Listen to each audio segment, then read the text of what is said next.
As Donald Trump begins using his mugshot to raise money for his presidential campaign, we're going to turn now to look at why some criminal justice advocates are urging police departments to stop releasing mugshots. We're joined now by Keri Blakinger. She's an investigative journalist reporter at the LA Times. She previously reported on the criminal justice system for the Marshall Project. She's also author of the memoir Corrections in Ink, which details her own experience serving time in prison upstate New York. Keri, thanks so much for joining this conversation. This is the first time, though he's been indicted 4 times, that President Trump has had a mugshot taken. And, of course, it's out there right away. It was the first thing he tweeted out on X. Can you talk about the significance, the history of the mugshot, and now the movement not to have these photographs released? Yeah, sure. So I think that, historically there's been concerns that the widespread distribution of mugshots undermines the presumption of innocence, and their distribution also sort of exacerbates some of the existing racial inequities and biases that exist in the criminal justice system. Obviously, some of those concerns don't necessarily apply to Trump, who is a privileged, and rich white man. But I do think that as there's growing conversation about their use and distribution, it's good to remember that the more that we celebrate some of these broken features of the system, the more ingrained they become. There's been a lot of conversation about whether mugshots should even be released at all. I think in recent years, it's tended to be more focused on whether media should distribute them, which is a separate conversation from whether they should actually be released. And it's worth remembering that some of the first jurisdictions that Trump was charged in, the norm would have actually been not to release mugshots. The DOJ has not released mugshots ever, as far as I know. And New York has stopped releasing them in recent years. And people often act as if not releasing mugshots or not allowing police to release mugshots would sort of bring the system to a halt. But there are jurisdictions that have been doing this for some time. And in many countries, that is entirely the norm. Can you talk about, in your own experience, and your memoir is so powerful, I encourage everyone to read it, what mugshot meant? Yeah, I mean, I think that for me and for a lot of people, a mugshot is this sort of enduring image of you at your worst and most vulnerable, and it haunts you. It follows you around forever. For a lot of people, it's something that, they have to pay money to have removed. It's something that media websites have been able to monetize and make money on from mugshot galleries.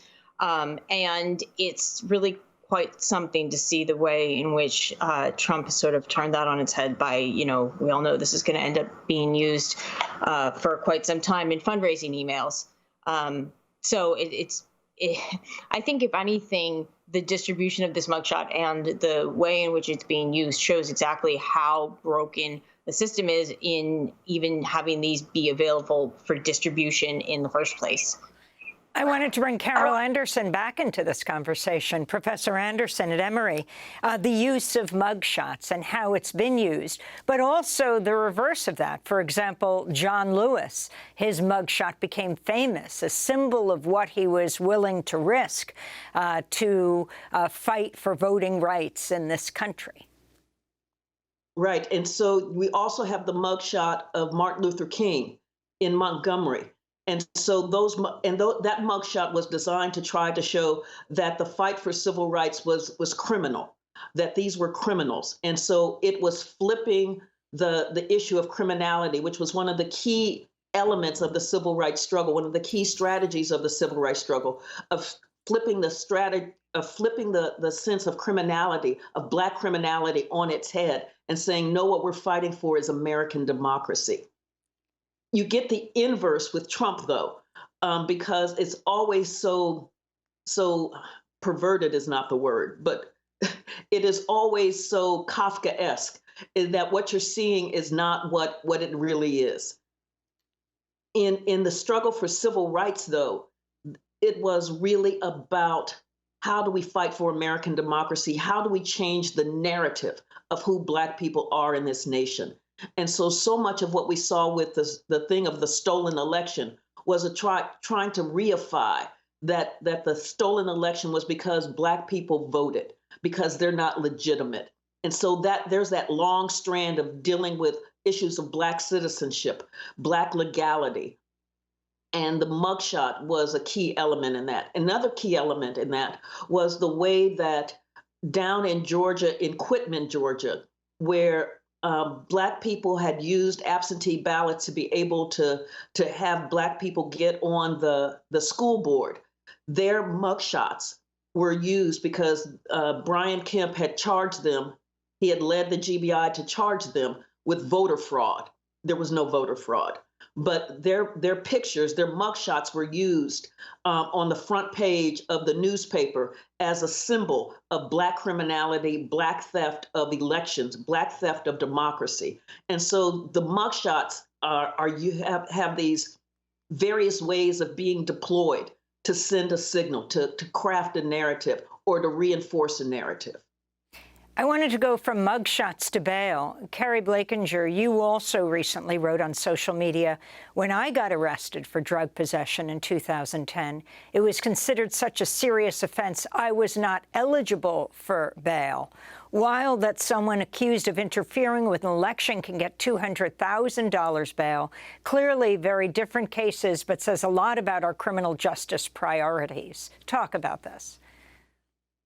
Yeah, well, I think I kind of said everything on that one in the tweet. But I related to bail.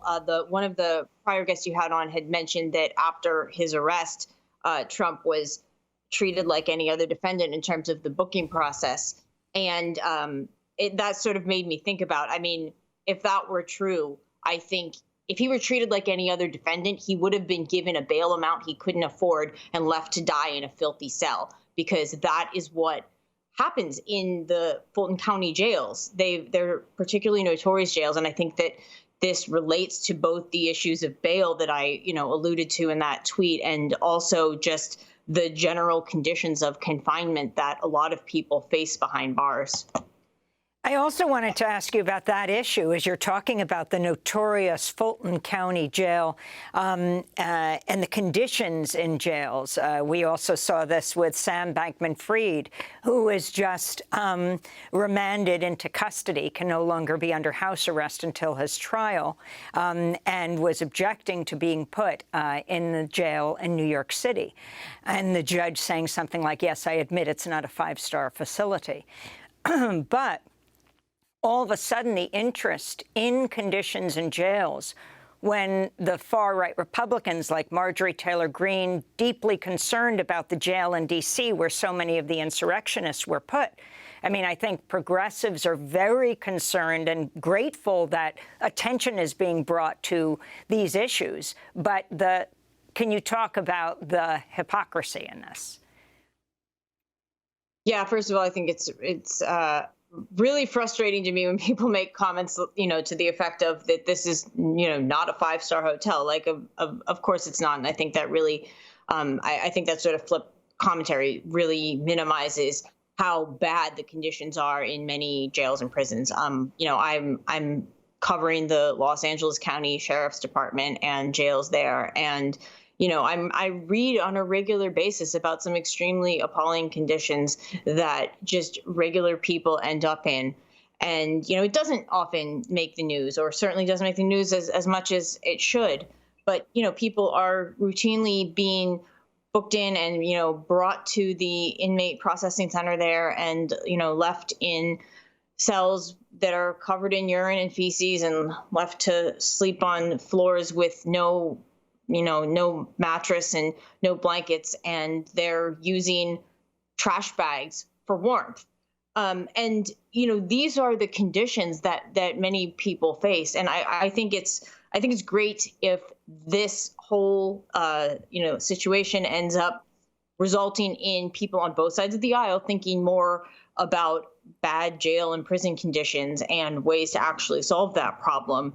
But I think that I'm not optimistic that this will have the sort of desired outcome in that respect, because I think that there's clearly a narrative that that this is about a system that's, targeting certain people, that it's, coming after Trump and his allies, instead of making this narrative about how this actually shows some of the broken parts of the system that the rest of the country experiences on a regular basis.